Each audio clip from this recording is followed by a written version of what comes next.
It is my pleasure to be here, and I'm going to begin today's talk by offering an apology. Make no mistake, my profession did this. The medical profession did this. This is why we're here today. We're going to talk about how that happened. A little background on me. I'm not originally from the upper Midwest, Minneapolis. I went to medical school at the Medical College of Virginia, former capital of the Confederacy. And they never got over that, really. But I've made my home in Minneapolis since the year 2000 when I went to train there for emergency medicine. And I trained at Hennepin County Medical Center. And I saw quite a bit of prescription opiate and drug abuse problems when I was in training as a resident. But the thing is, when you work in a county hospital, you can kind of blow it off a little bit because you deal with a county population. You see a lot of destroyed families, incarcerations, damaged social structures, and you kind of say, oh yeah, well, this population, you might expect that. But then I went to work at a community hospital when I graduated 2003, and it became quite apparent that, oh my God, it's everywhere. It's in Edina, posh suburb, St. Louis Park, Minnetonka.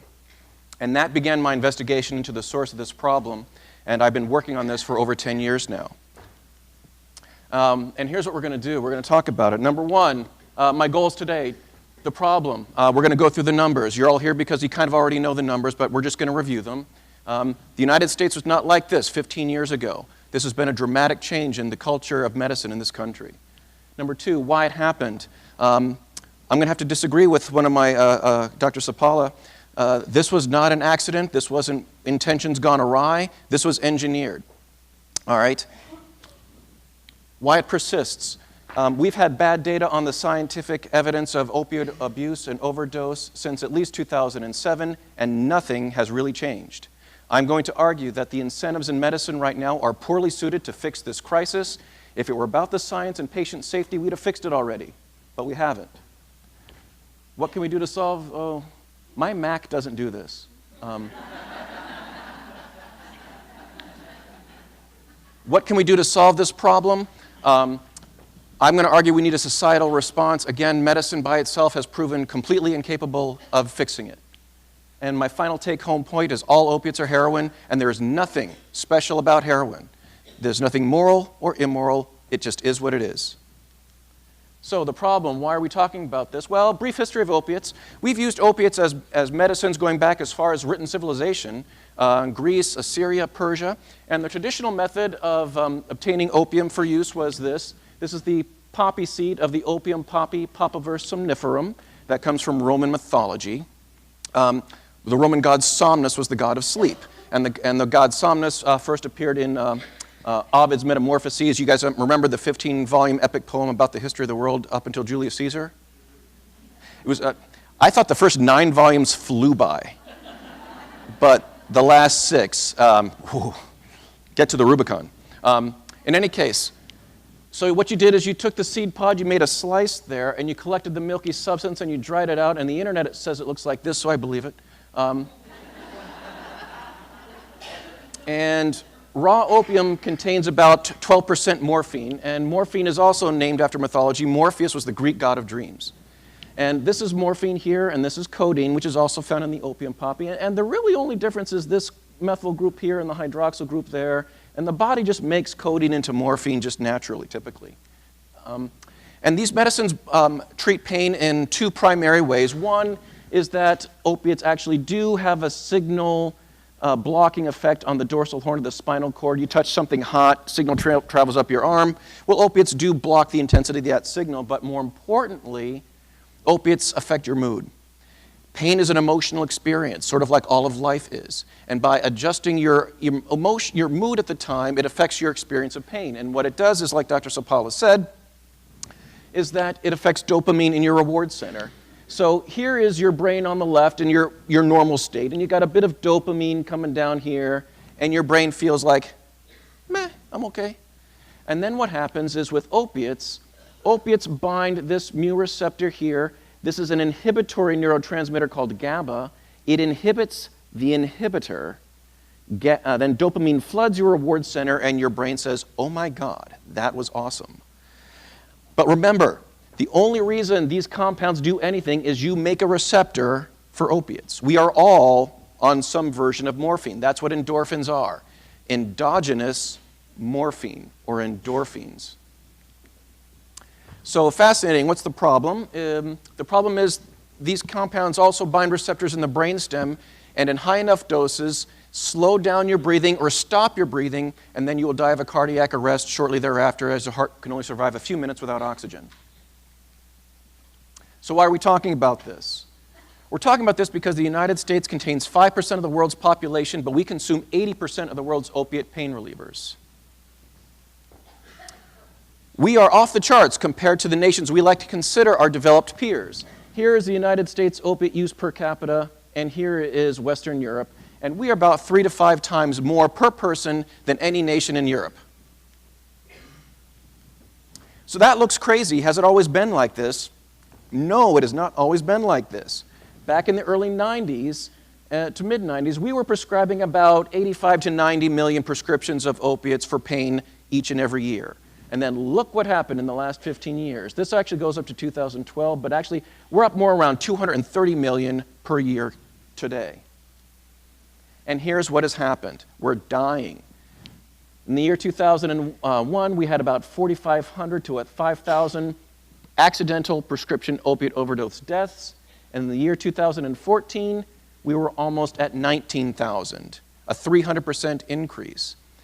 Now, to convey what that kind of looks like, 19,000 is 6 World Trade Centers, and you're still about 900 short, 1 year. If you totaled up the number of Americans who have died of accidental prescription overdose in the last 15 years, you're almost at 190,000. And if you want to know what that looks like, that is more than the number of U.S. soldiers who died in the European theater in World War II. But prescription opiates are only part of the problem. We have another problem now, and that is heroin. Mirroring the rise in the prescription opiate epidemic is now the heroin and illicit fentanyl epidemic. 3 out of 4 users of heroin and illicit opiates began with prescriptions. And here's what the death tolls from heroin has looked like in the last 14 years. Steady, then boop, in the late 2000s, as people found it more difficult to get their prescriptions, they turned to the cheaper alternative heroin, and this is what has happened. And the deaths are only part of the problem. This is the iceberg of misery from addiction, right? This is this one person who overdoses and dies. You still have 15 abuse treatment admissions, 26 ER visits, and many more who are abused or dependent and then used recreationally, all at terrible cost. Cost to the healthcare system, of course, but also you don't have to die to ruin your life and your finances and your family with opiate dependence and addiction. So how did this all happen? I would like to be able to tell you that it was sort of a perfect storm of good intentions gone awry. It was a wrong place, wrong time. Boy, doctors are busy. Patients want to get a move-on, quick-fix culture, but I can't do that honestly because we have always been like that. The real reason that we are here is over the last 20-something years, the pharmaceutical industry has exerted extraordinary new control over the medical field in this country. Again, I can count.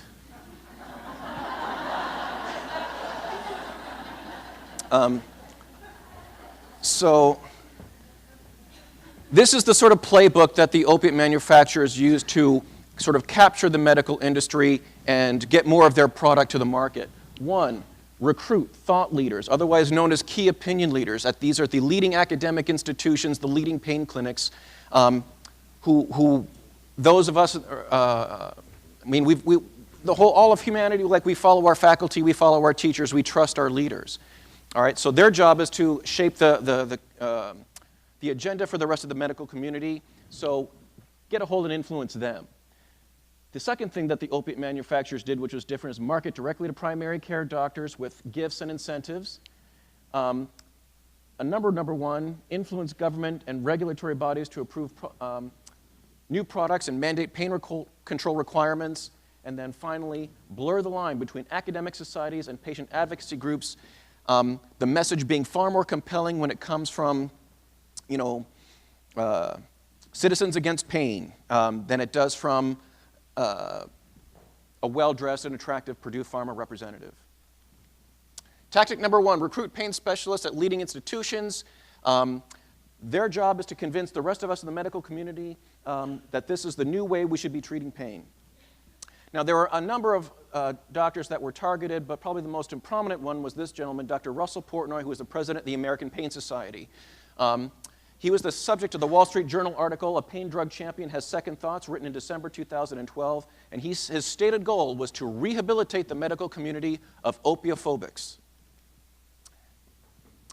As president of the American Pain Society in 1995, he was the one who sort of came up with the idea that pain is the 5th vital sign, which I never understood.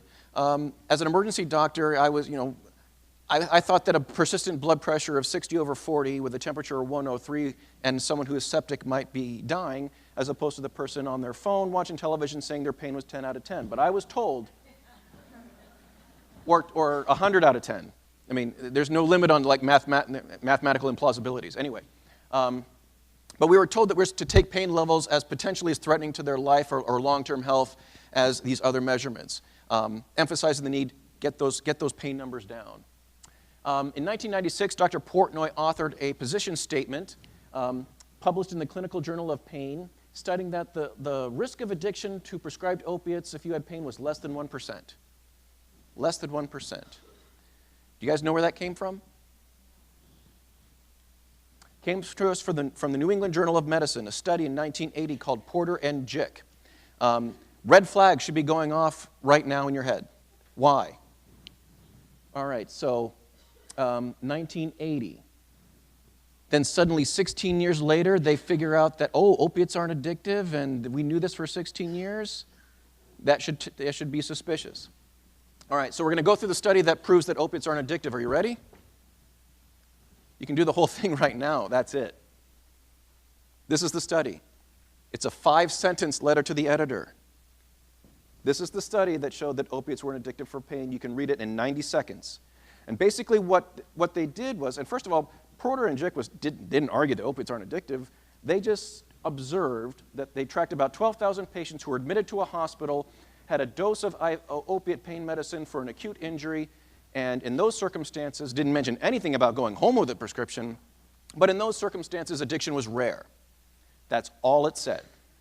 So that opiates can be safe when used briefly for an acute injury. So it really wasn't so much a study as a tweet. But what they focused on was that if you had an acute injury, you had pain. If you had pain, then you couldn't become addicted. It ignored the fact that that was just a brief exposure.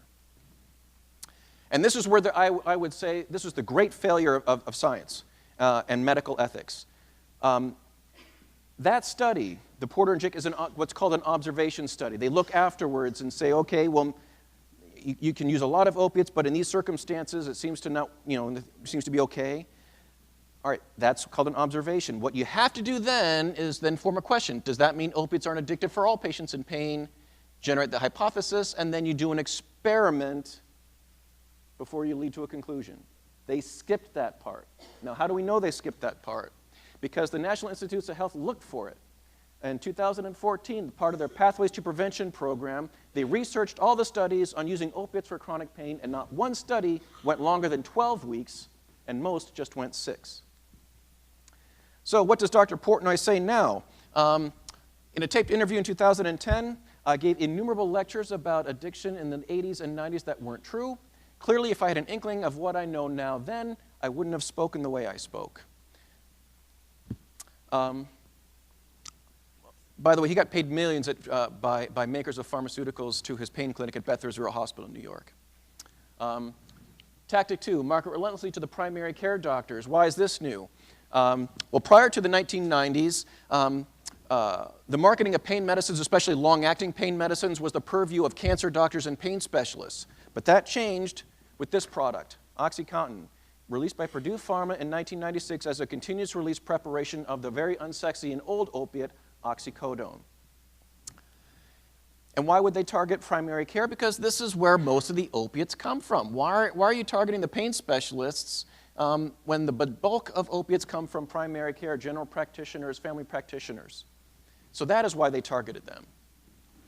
They distributed sales and marketing materials, including a video saying, "I got my life back," featuring 7 people who talks about how their lives have been transformed and restored with the miracle drug of OxyContin. Actually, Anthony Bourdain, I don't know if you ever watched this show. I love this show. Anthony Bourdain's Parts Unknown on CNN, sort of a series of cultural essays from different parts of the world. Well, I mean, he did an episode in Massachusetts, and the Massachusetts episode in 2014 was about heroin and OxyContin. And they got a hold of the video, and here's the Purdue Pharma video. Less than 1% become addicted, distributed to clinics and to patients.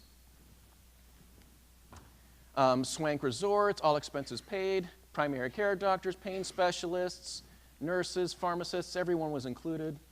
They even had a starter coupon program where your first prescription of OxyContin was free. Now tell me that isn't like the creepy guy outside the high school. Your little bag, because I'm your friend. 30,000 people used that program before it was discontinued. They even had CDs, Get in the Swing with OxyContin.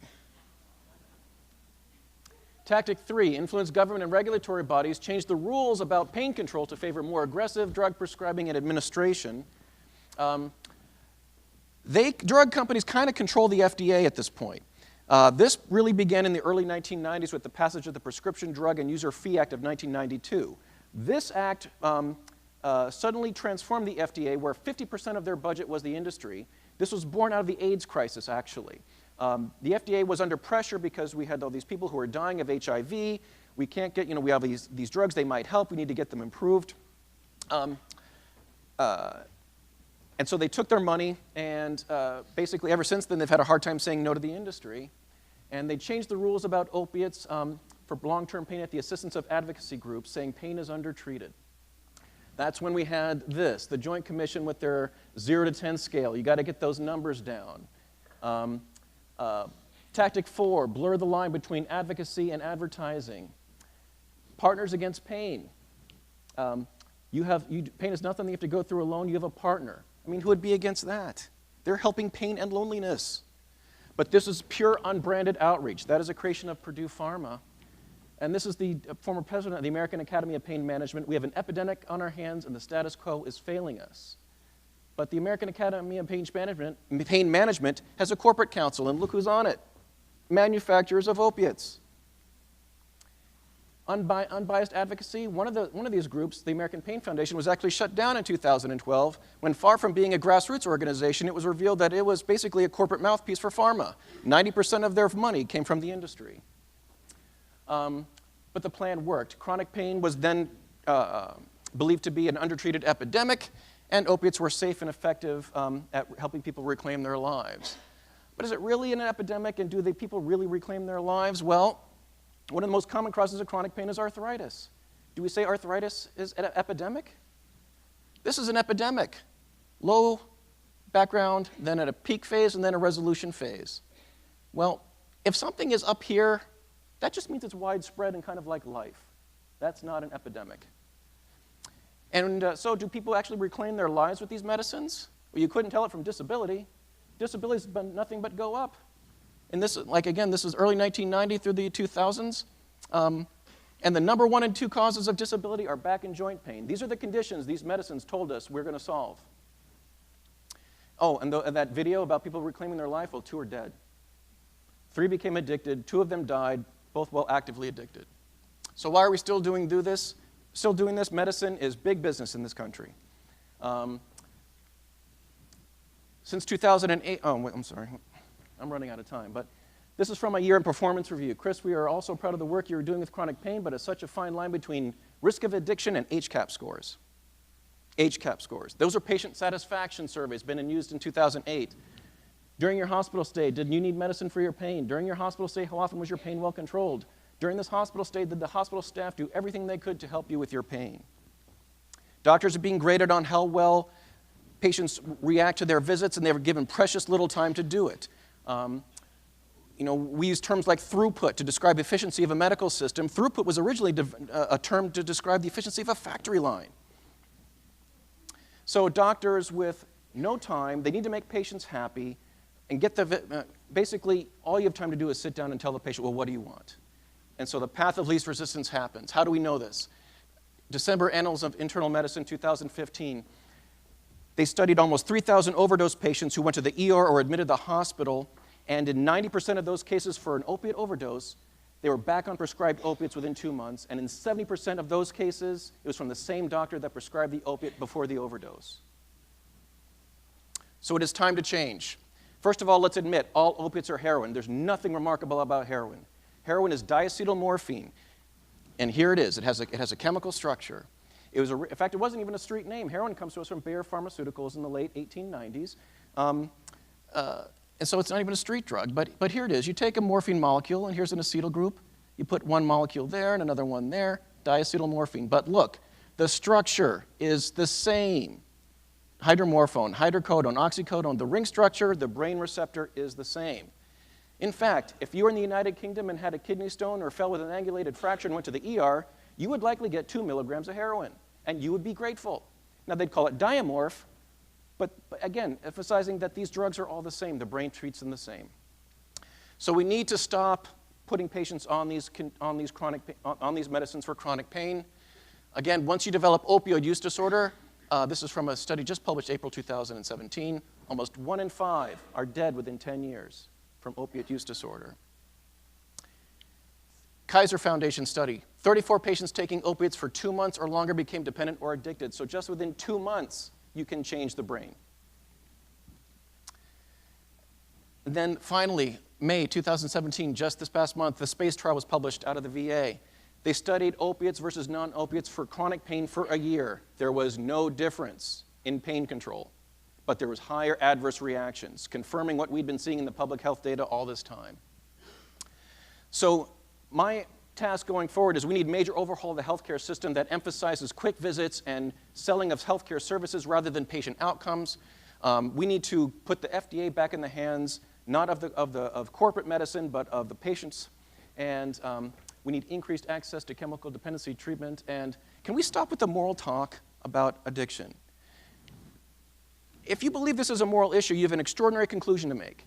Then as you follow the increased sales, and almost on the same slope, deaths and treatment admissions go up, then what an extraordinary coincidence. As the sales went up, you had a remarkable increase in the number of immoral people in this country.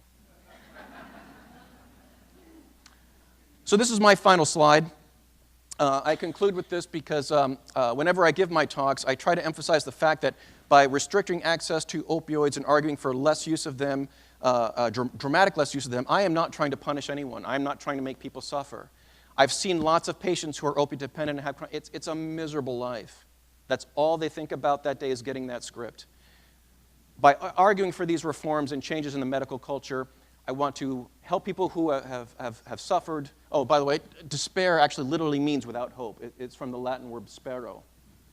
We want to restore hope and prevent those who have not yet developed the problem of addiction and opiate dependence with chronic pain from entering that world of misery. And that's my goal.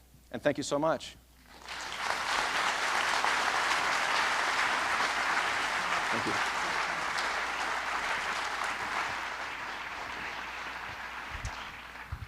Well, that's something to wake you up before lunch.